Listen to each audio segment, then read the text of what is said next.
If you want to use offline maps on the Huawei Watch Fit 4 Pro, you have to start by going into the offline maps in the health application, and right now go to the regions and pick the region that you want to download. So there's the recommendation from my location, but you can even download the global overview map if you want. Below you can also find the size of the specific map. In my case, I'm gonna just download this location nearby.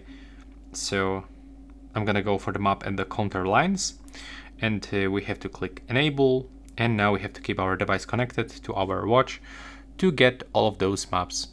And first of all, it was downloaded, and next it's gonna transfer all of these maps into our device.